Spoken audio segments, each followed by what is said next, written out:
জুলুম বন্ধ হয়ে গেছে, ধর্মঘট বন্ধ হয়ে গেছে,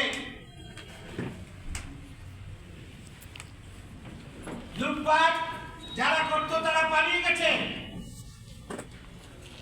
শেখ হাসিনা বলছিল যে সে পালায় না,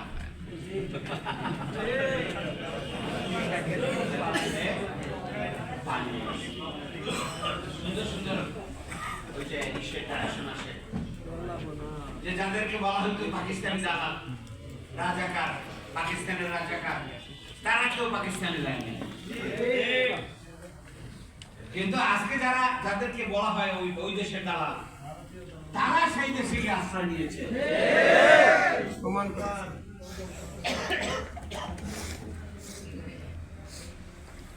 এই যে পরিস্থিতি আল্লাহ তাআলা করে দিলেন,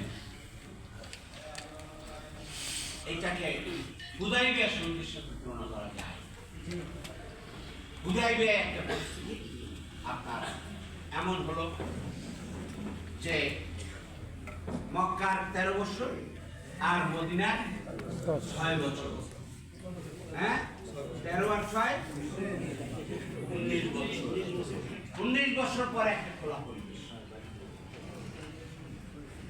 1400 সাহাবী নিয়ে হুজুর সাল্লাল্লাহু আলাইহি ওয়াসাল্লাম কোথায় গেলেন?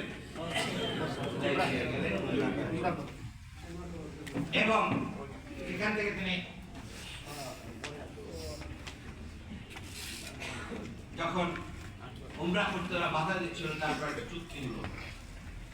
স্বীকৃত শক্তি হিসেবে হুজুর সাল্লাল্লাহু আলাইহি ওয়াসাল্লামের এই আন্দোলনকে তারা চুক্তির মাধ্যমে গ্রহণ করতে বাধ্য হলো। যদিও এই চুক্তিকে আপাত মনে হয়েছিল যেটা অসম্মানজনক। 25 ডিসেম্বর রোজ বুধবার বরিশাল জেলা বাংলাদেশ জামাত ইসলামী শাখা বাছাইকৃত শিক্ষা শিবির অনুষ্ঠানে বক্তব্য রাখছেন সহকারী জেনারেল জনাব অ্যাডভোকেট মোয়াজ্জেম হোসেন হেলাল। এই যে পাশে রয়েছেন দ্বন্দ্বের মধ্যে সাহাবায়ে পড়ে ফখরুদ্দিন গাজী, পাশে রয়েছেন মাহফুজুর রহমান, পাশে রয়েছেন সাইদুর রহমান, এটা সুস্পষ্ট বিজয়, পাশে রয়েছেন এবং এই বিজয় প্রমাণ মাত্র 2 বছরের মধ্যে এসে গেল যে সেক্রেটারি মাওলানা মাহাতুর 2 বছরের মধ্যে 10,000 এর রূপান্তরিত হয়ে তারা মক্কা বিজয় করলেন। রক্তপাতহীন একটা বিপ্লব হয়ে গেল। 10,000 কি আসমানের ফেরেশতা ছিল না, ফেরেশতা আল্লাহ তাআলা নাজিল করেছেন, সেটা চোখে দেখা হবে। এমন সৈন্যবাহিনী দিয়ে সাহায্য করলেন যা তোমাদের দৃষ্টিগোচর হয় না। ফানজালাল্লাহু সাকিনাতাহু আলাইহি ওয়া আইয়াদাহু বিজুনুদিন লাম তারাহা, যা তোমাদের চোখের দৃষ্টিতে আসে না। সেখানে 2 জনের মধ্যে আল্লাহ তাআলা দেখাই দিলেন যে হ্যাঁ ওখানে কবুতরের বাসা, ওইখানে মাকড়সার জাল। আবার মদিনায় হুদায়বিয়া সন্ধির সময় আল্লাহ রাব্বুল আলামিন তাদের মধ্যে এমন বলিষ্ঠতা দিলেন, সেখানে চুক্তি সাধিত হলো। 2 বছরের মধ্যে 10,000।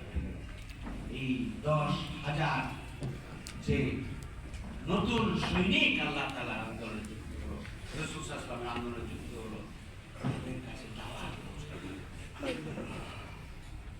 বর্তমানে এই পরিস্থিতি দাওয়াতের জন্য সবচেয়ে উপযুক্ত সময়। আপনার কথা শোনার জন্য প্রস্তুত।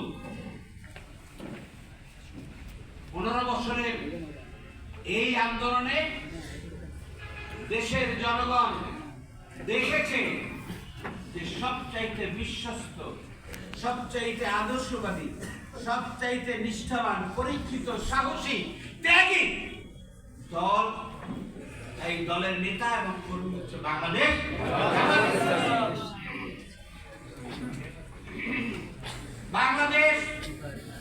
এখন জামাত ইসলামী জেলা জামাত ইসলামী আমির রাজনৈতিক বিভিন্ন উত্থান পতনে তাদের নেতা কর্মীদের চরিত্রের কোনো পরিবর্তন হয় নাই। তারা ক্ষমতায় গিয়েছে, ক্ষমতায় গিয়ে তাদের ভাগ্য পরিবর্তন করেন নাই। 4 দিনের জোটের সময় ক্ষমতায় তারা থেকেছে, ক্ষমতার সময় তারা নেতারা তাদের নেতৃত্ব দিয়ে তাদের আখের গুছানোর চেষ্টা করে নাই, তারা চাঁদাবাজি করে নাই, তারা সন্ত্রাস করে নাই, তারা ধর্ষণ করে নাই, তারা ক্ষমতার অপপ্রয়োগ করে নাই। আবার এই 2024 সালের 5ই আগস্টের পরে বাংলাদেশে পরিবর্তন আসার পরে মুহূর্তের মধ্যে দেখা গেল যে বিরাট একটা পত্রিকা নিউজ করেছে শুধুমাত্র শূন্যস্থান পূরণ, কিন্তু যারা শূন্যস্থান পূরণ করছেন তাদের মধ্যে জামাত ইসলামের একজন সমর্থক কর্মীও কিন্তু নাই। শূন্যস্থান কারা পূরণ করেছে তা তো দেশবাসী জানে। বুঝতে পারছেন কথা? আমাদের নাম বলার দরকার নাই। দেশবাসী এখন মনে করতেছে যে আগে পুরনো কোনো পদ্ধতি নয়, পুরনো কোনো নেতৃত্ব নয়, পুরনো কোনো ব্যবস্থা নয়, বরং নতুন নেতৃত্ব, নতুন চরিত্র, নতুন ব্যবস্থার মধ্যে দিয়ে বাংলাদেশের ভবিষ্যৎ রাজনীতিকে নিয়ন্ত্রণ করার জন্য যারা আগায় আসবে তাদের পাশে থাকতে তারা প্রস্তুত হয়ে আছে।